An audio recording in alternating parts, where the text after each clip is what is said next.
Et bienvenue, chers élèves de 4e. Si vous regardez cette vidéo, c'est que vous avez envie de vous entraîner sur les fractions pour l'interrogation de la semaine prochaine. Dans cette vidéo, on va s'intéresser à un exercice où on a un tableau à 3 colonnes, où on doit remplir le nombre, trouver son inverse et trouver son opposé. Alors, j'ai fluoté en rose la notion d'inverse et en vert la notion d'opposé. On va compléter le tableau à gauche et à droite. Je vous ai représenté une droite graduée, comme on a l'habitude d'avoir, pour représenter visuellement à chaque fois ce que signifie opposé et inverse. L'opposé d'un nombre, si par exemple je prends le nombre 3, ici, eh bien je vois qu'il a une distance à 0 égale à 3 et un signe positif. Eh bien son opposé, c'est tout simplement la même distance à 0, mais de l'autre côté, donc chez les négatifs. Autrement dit, pour trouver son opposé, j'ai juste changé le signe qui était devant le nombre. On va faire un autre exemple. Si je prends le nombre moins 1, eh bien j'ai fait une distance à 0 de 1 vers la gauche. Son opposé, c'est la même distance à 0 vers la droite, et donc je deviens plus 1. Encore une fois, j'ai juste changé le signe de mon nombre. On va prendre des nombres un petit peu plus intéressants. Par exemple, ici, 2,5, que je peux aussi écrire en fraction 5 demi. Il a une distance à 0 de 2,5 vers les positifs. Son opposé, c'est donc la même distance à 0 vers les négatifs. Et donc, c'est moins 2,5 ou, en fraction, moins 5 demi. Souvenez-vous que lorsqu'on écrit moins une fraction, donc moins 5 demi, c'est la même chose que d'écrire moins 5 sur 2, qui est la même chose que d'écrire 5 sur moins 2.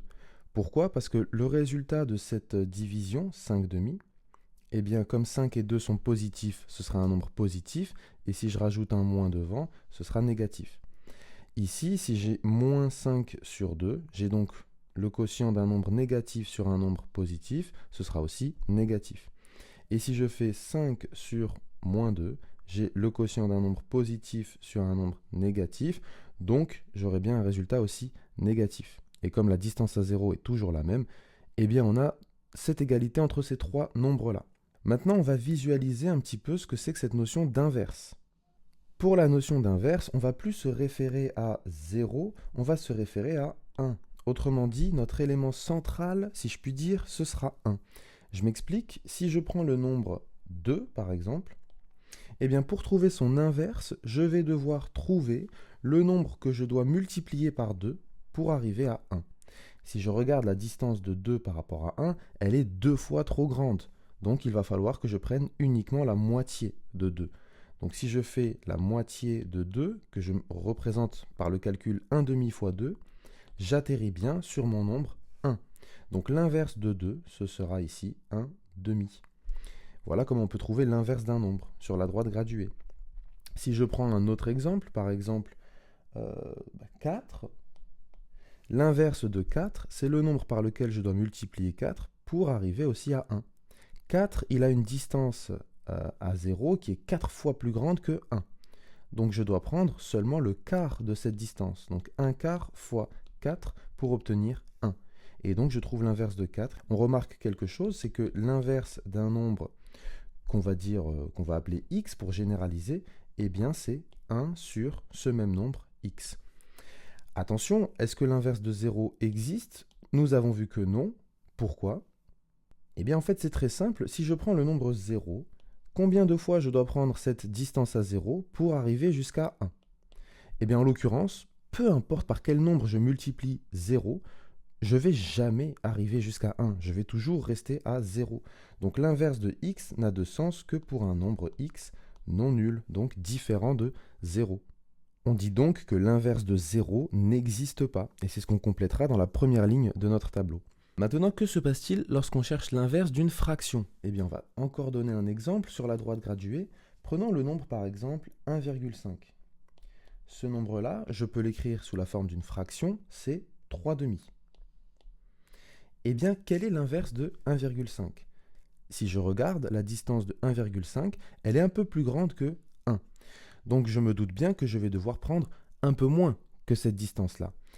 Eh bien, pour savoir par quel nombre je dois multiplier 1,5 pour atterrir à 1, on va déjà multiplier 1,5 pour atterrir sur un nombre entier à droite. Regardez 1,5, si je reprends cette distance-là, donc je le fais fois 2, j'atterris sur un nombre entier, à savoir 3. Et une fois que je suis sur un nombre entier, eh bien je me demande où se situe ce nombre par rapport à 1. Il s'avère que 3, c'est 3 fois trop grand par rapport à 1.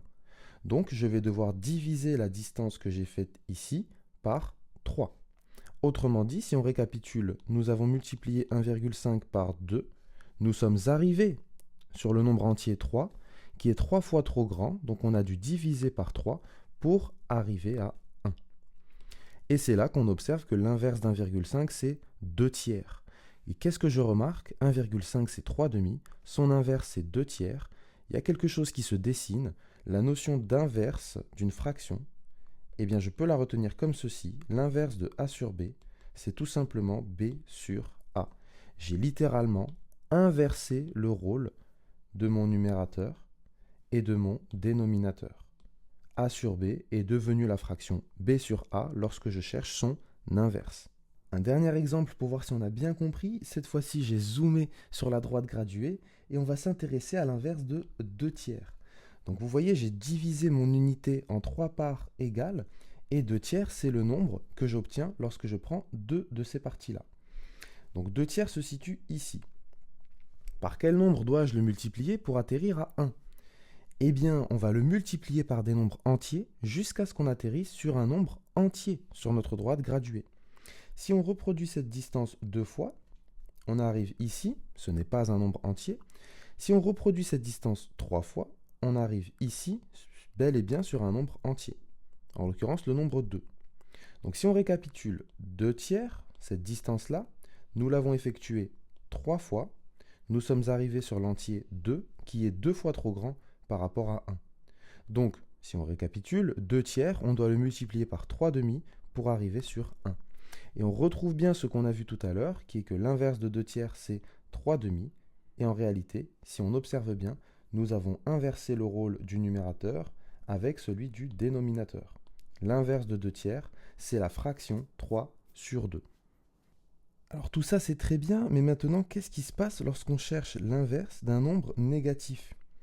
Jusque-là, on a vu des exemples uniquement avec des nombres positifs, mais quand on cherche l'inverse d'un nombre négatif, comment on fait? Eh bien, on va prendre l'exemple du nombre moins 3 quarts, qui se situe ici. Vous remarquez que j'ai divisé l'espace entre 0 et moins 1 en 4 parties égales, et si j'en prends 3 vers la gauche, j'ai donc le nombre moins 3 quarts. Eh bien, même principe, sauf que cette fois-ci, on va aller vers la gauche. Donc on va voir combien de fois je dois multiplier cette distance de moins 3 quarts pour arriver sur un entier, qui sera donc négatif. Si je reproduis 2 fois cette distance-là, hop, cette distance-là, j'atterris sur ce nombre qui n'est pas un entier. Donc je vais reproduire cette distance-là, de 3 par, hop, ici. J'atterris toujours pas sur un nombre entier. Si je reproduis cette distance, cette fois-ci, c'est bon, j'atterris sur un nombre entier, en l'occurrence, moins 3. Eh bien, moins 3, il est 3 fois trop grand par rapport à moins 1. Cette fois-ci, on va comparer avec moins 1. Donc, moins 3 quarts, nous avons dû le multiplier 4 fois pour arriver sur un nombre entier, moins 3, qui est 3 fois trop grand par rapport à moins 1. Donc on doit diviser par 4 tiers. Et ceci va me donner moins 1. Or, l'inverse d'un nombre, c'est le nombre par lequel je dois multiplier mon nombre pour arriver sur 1 et non pas moins 1. Donc, comment je fais pour passer de moins 1 à 1? Eh bien, au lieu de multiplier par 4 tiers, on va multiplier par moins 4 tiers. Comme ceci, on aura moins 1, et ça on le sait depuis le chapitre 1, ça va devenir plus 1. Donc si on récapitule, l'inverse d'un nombre négatif, eh bien c'est le même principe que tout à l'heure, on inverse les rôles de numérateur et dénominateur, et on remarque que l'inverse d'un nombre a toujours le même signe que ce nombre. Donc lorsque vous compléterez votre tableau ici à gauche, lorsque vous chercherez l'inverse d'un nombre, vous devrez toujours vérifier que vous avez bien le même signe que le nombre dont vous cherchez l'inverse. Et pour l'opposé, eh bien sachez que l'opposé d'un nombre, ça a toujours le signe contraire du nombre en question. Donc si on récapitule, lorsqu'on a un nombre, qu'on va appeler x pour généraliser, si on se concentre sur la colonne inverse, eh bien on remarque que l'inverse d'un nombre x a le même signe, et si mon nombre x est une fraction, eh bien j'inverse littéralement les rôles de numérateur et dénominateur. Par définition, l'inverse d'un nombre x, c'est le nombre qui, lorsque je le multiplie à x, va me donner 1. Et en règle générale, on le note donc 1 sur x. Si on récapitule, l'inverse de x pour x différent de 0, c'est 1 sur x, et l'inverse d'une fraction a sur b, c'est b sur a. Ok, pour l'opposé, même chose, on va établir les propriétés et définitions. L'opposé d'un nombre x, il a toujours un signe contraire. Il représente un nombre qui a la même distance à 0. Et en règle générale, on va le noter moins x, car c'est le nombre qui, additionné à x, doit nous donner 0. Donc en général, on note x plus moins x égale 0, ce qui va nous donner que l'opposé de x, c'est moins x. Et maintenant, nous sommes bien armés pour compléter le tableau à notre gauche. C'est parti, première ligne, nombre 0. Eh bien, on a vu que l'inverse de 0 n'existe pas. Donc, on va écrire l'inverse n'existe pas pour 0. Et l'opposé de 0, eh bien, c'est moins 0, qui en fait est tout simplement 0. Pour la deuxième ligne, c'est un petit peu différent. On vous donne l'inverse et il faut trouver le nombre qui nous donne cet inverse-là. Eh bien, pour trouver le nombre qui me donne comme inverse 1, je vais tout simplement chercher l'inverse de 1. Car si je trouve l'inverse de mon nombre, en fait, j'ai trouvé mon nombre. Autrement dit, si je calcule 1 sur l'inverse ici 1, eh bien, ça va me donner le nombre dont l'inverse est 1. Donc, en l'occurrence, ici, on écrira simplement 1, puisque ce nombre-là a bien pour inverse 1. Et l'opposé de notre nombre 1, c'est moins 1. Troisième ligne, cette fois-ci, on vous donne l'opposé. Donc, à votre avis, est-ce que c'est plus simple de d'abord compléter la colonne nombre ou inverse? Eh bien, en réalité, c'est beaucoup plus simple de compléter la colonne nombre. Donc, c'est ce qu'on va faire tout de suite. Si je sais que l'opposé, c'est 1, quel est mon nombre? Eh bien, je fais l'opposé de l'opposé, autrement dit, l'opposé de 1, et je trouve moins 1. Quel est l'inverse de moins 1? C'est 1 sur moins 1, que je peux écrire plus simplement moins 1.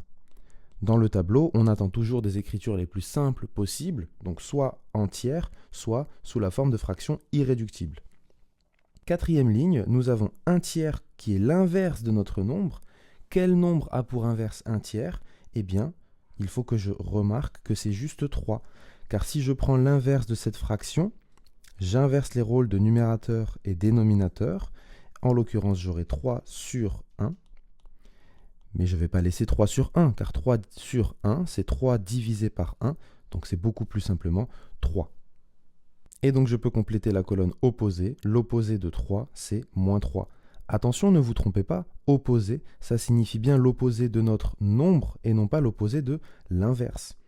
Si je sais que l'opposé de mon nombre, c'est 7, eh bien c'est que mon nombre, c'est moins 7. Même distance à 0, signe contraire. L'inverse de moins 7, je peux maintenant le trouver, c'est 1 sur moins 7, que je peux écrire autrement, moins 1 sur 7, ou encore moins 1 sur 7. Dans tous les cas, ici par exemple, j'ai choisi moins 1 sur 7, on a bien une fraction irréductible, donc on peut s'arrêter là. Prochaine ligne, on a 2 cinquièmes, et bien pour l'inverse, je vais juste utiliser la propriété que j'ai besoin d'inverser le rôle du numérateur et du dénominateur, voilà qui est fait. Pour l'opposé de 2 cinquièmes, eh bien c'est le nombre qui a la même distance à 0, donc 2 cinquièmes, mais avec un signe contraire. Donc il est plus simple d'écrire le même nombre littéralement et de rajouter le moins devant la fraction. Mais vous auriez pu écrire aussi moins 2 sur 5 ou bien 2 sur moins 5. Ces trois écritures correspondent au même nombre, mais nous on va privilégier moins la fraction 2 cinquièmes. Comme ça, il est plus clair que c'est la même distance à 0 que notre nombre avec le signe contraire. Ensuite, on vous donne comme inverse moins 11 sur moins 3. Alors déjà, votre premier travail, au brouillon par exemple, ça va être de simplifier l'écriture qui est à l'intérieur du tableau. Moins 11 sur moins 3, et bien comme c'est l'opposé de 11 sur moins 3 qui est négatif, l'opposé d'un nombre négatif, c'est positif. Donc tout ceci, ce n'est rien d'autre que 11 sur 3. Autrement dit, le nombre qui est ici dans mon tableau, c'est 11 sur 3. Il est plus simple de d'abord simplifier son écriture pour ensuite compléter les deux autres cases de mon tableau. Maintenant que je sais que je cherche un nombre dont l'inverse est 11 sur 3, eh bien je sais que ce nombre c'est 3 sur 11. Et comme ça, ma fraction, elle est déjà simplifiée et elle est en plus irréductible.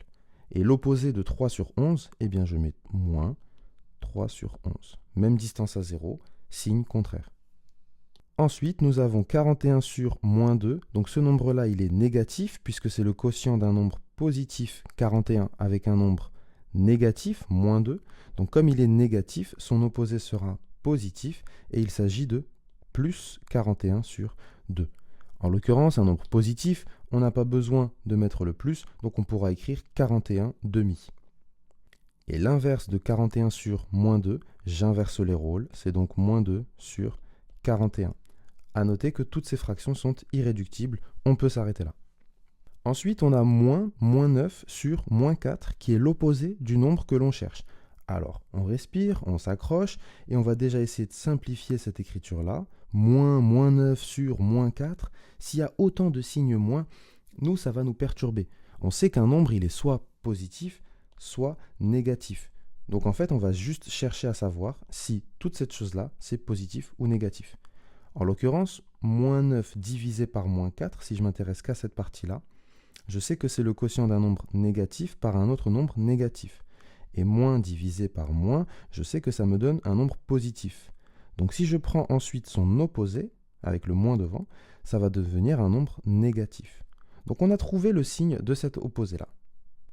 Comme moins 9 sur moins 4 est négatif, eh bien je sais que son opposé, ce sera juste 9 sur 4.